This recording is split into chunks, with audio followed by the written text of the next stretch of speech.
न केल्यामुळे खऱ्या अर्थानं हे ओबीसीचं राजकीय आरक्षण केवळ महाराष्ट्रामध्ये रद्द झालं आहे आणि ते आताही सुप्रीम कोर्टाने सांगितलेली कृती जर पूर्ण केली तर किमान 50% जे काही आरक्षण आहे ओबीसीचं ते निश्चितपणे बहाल होऊ शकतं।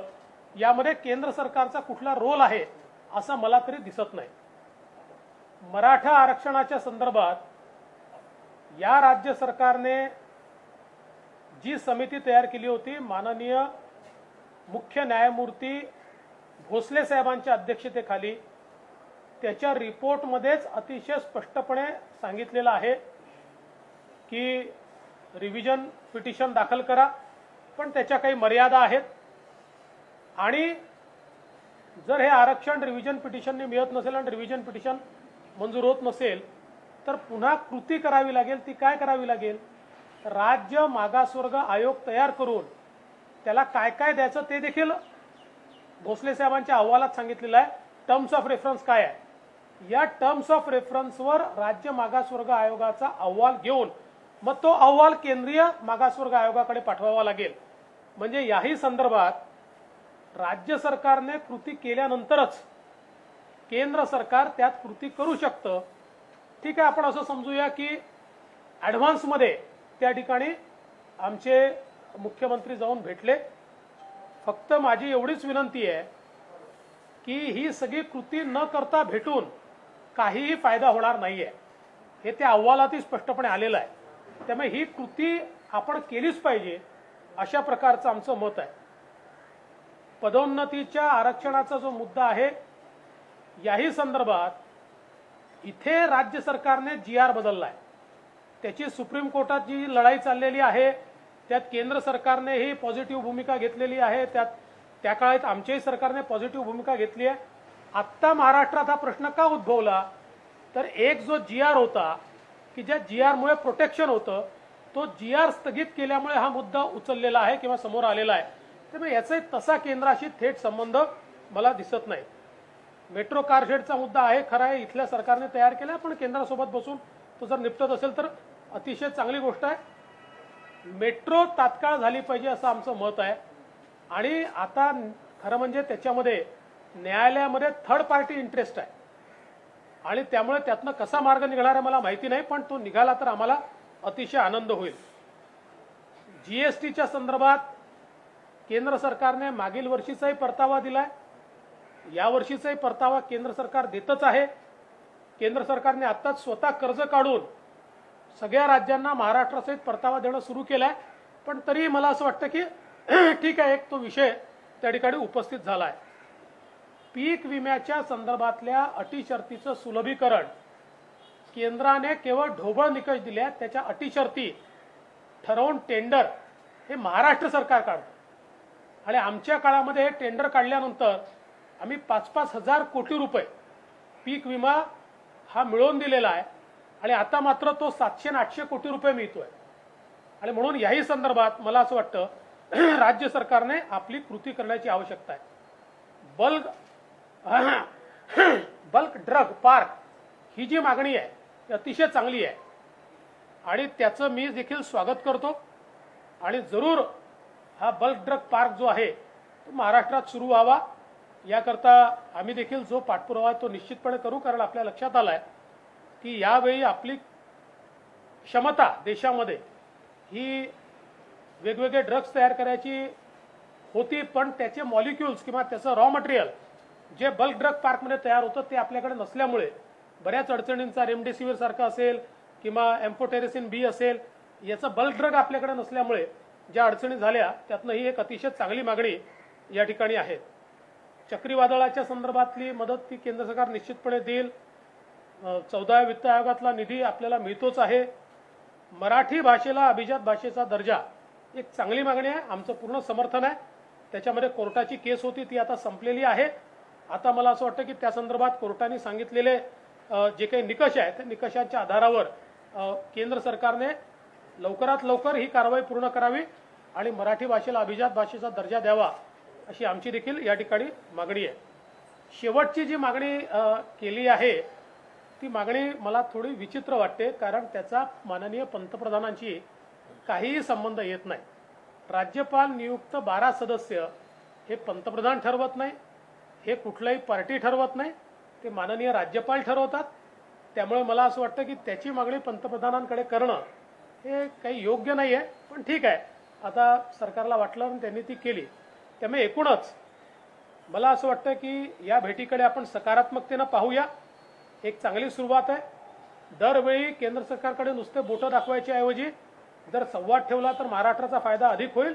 आणि यापुढे असा संवाद ठेवताना महाराष्ट्राच्या विषयांवर आपण केंद्र सरकारकडे जाण्याच्या ऐवजी केंद्राच्या विषयांवर जर केंद्र सरकारकडे गेलो तर त्याचा आपल्याला अधिक फायदा होईल. देखिए, माननीय मुख्यमंत्री जी ने एक डेलीगेशन लेकर जो माननीय प्रधानमंत्री जी की भेंट ली है, हम उसका स्वागत करते हैं और एक सकारात्मकता के साथ हम उसकी ओर देखते हैं.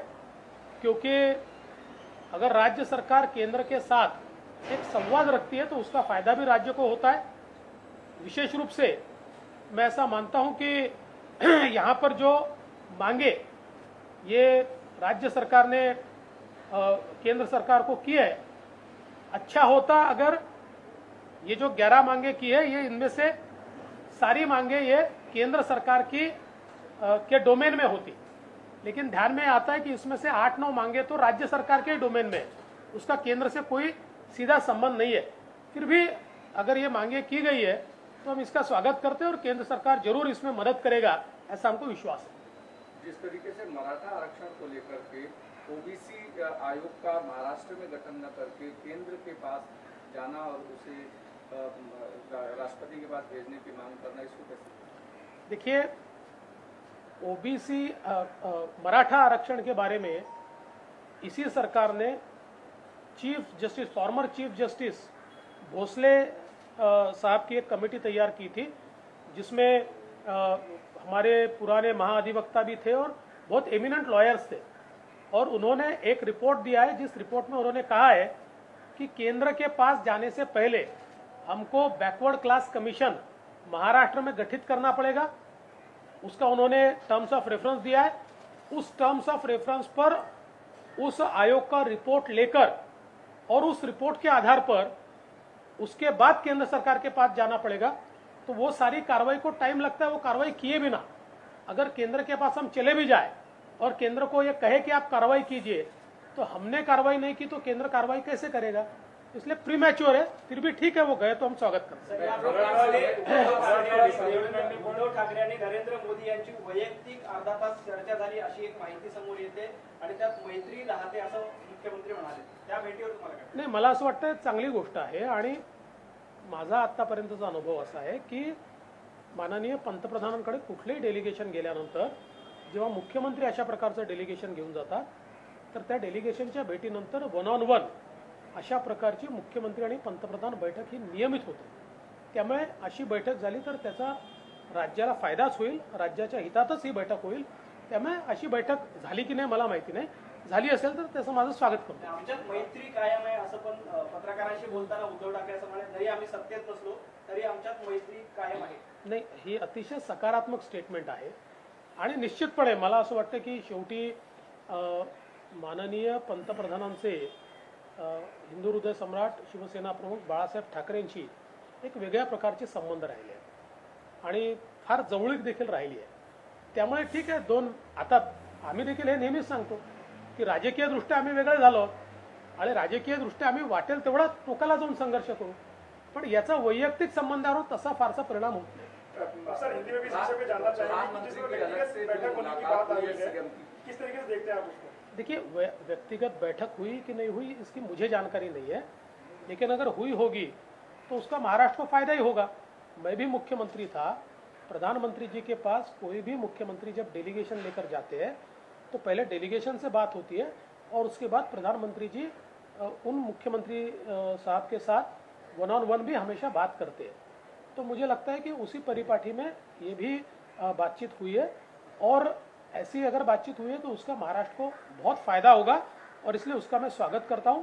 और कुल मिलाकर वैसे भी जो मुख्यमंत्री जी ने बात कही कि हम अलग अलग जगह लेकिन हमारा एक स्नेह भाव कायम है, तो ये बात बिल्कुल सही है, क्योंकि हिंदू हृदय सम्राट शिवसेना प्रमुख बाला साहब ठाकरे जी से प्रधानमंत्री जी के बहुत व्यक्तिगत संबंध रहे हैं, तो वो तो संबंध कभी समाप्त नहीं होते।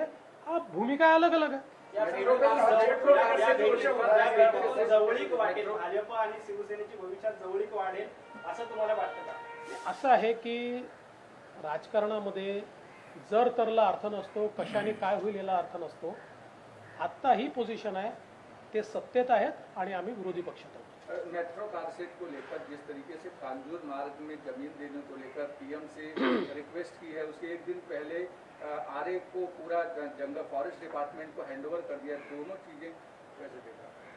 देखिए, आरए का जो कारशेड का जो इलाका है वो वैसे भी फॉरेस्ट में नहीं जा सकता है, क्योंकि उसको पहले ही फॉरेस्ट से मुक्ति मिल चुकी है और उसमें सुप्रीम कोर्ट ने ये निर्णय देते समय लिखा हुआ है कि ये फॉरेस्ट का हिस्सा नहीं है। और जहाँ तक कांजूर मार्ग का सवाल है, कांजूर मार्ग का सवाल ये हमारे लिए कोई प्रेस्टीज का इशू नहीं है।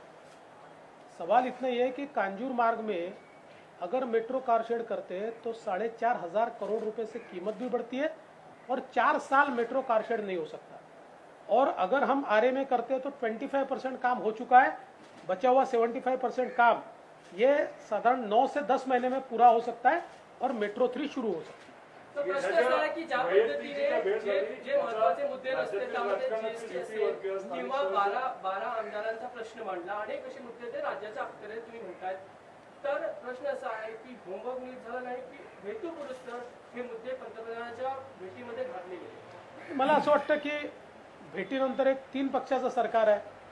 आता त्यातल्या 2 पक्षांना तर आणि विशेषतः काँग्रेसला पंतप्रधानांना भेटायचं म्हणजेच त्यांच्यासमोर प्रश्न आहे, कारण त्यांची पार्टी ज्या प्रकारे आता त्यांचं सगळं चाललेलं आहे, तर त्यामुळे मला असं वाटतं की त्यांनी सांगितलं असेल की बाबा पंतप्रधानांना भेटायचं असेल तर असेही काही मुद्दे टाका, आणि म्हणून मला असं वाटतं हे मुद्दे एक पॉलिटिकल संदेश देण्याकरता टाकले। सर, राज्यपाल की द्वारा मनोनीत विधान परिषद सदस्यों के विषय पर भी प्रधानमंत्री से मांग की गई, कैसे देखते हैं आप इस मामले? देखिए, राज्यपाल जी के पास जो 12 मनोनीत सदस्यों का मसला है उसका न प्रधानमंत्री जी से संबंध आता है न किसी पार्टी से संबंध आता है। पूरे तरीके से संवैधानिक रूप से राज्यपाल जी का वो अधिकार है और उसको ठीक ढंग से वो ही इस्तेमाल कर सकते हैं। इसलिए इस मांग को प्रधानमंत्री जी के पास रखना मेरे हिसाब से तो कोई उसमें तुक नहीं है। सर, ज्यादातर मुद्दे जो है आपने कहा कि वो राजनीतिक संदेश देने के लिए थे, तो ये क्यों लगता है आपको ये विषय? देखिए, ऐसा है कि मुझे लगता है कि जब प्रधानमंत्री जी के पास जाने की बात आई होगी तो कांग्रेस है, एनसीपी और विशेष रूप से कांग्रेस है, इनको तो कुछ ऐसे मुद्दे निकालने पड़ते हैं कि जो बिल्कुल मतलब एक संदेशा देने वाले मुद्दे, क्योंकि उनकी पार्टी तो प्रधानमंत्री से मिलना ही नहीं चाहती ना। तो मुझे लगता है कि एक पॉलिटिकल संदेश देने के लिए ये सारे मुद्दे रखे हुए। बोललो ना त्याच्यावर, बोललो मग। थँक्यू।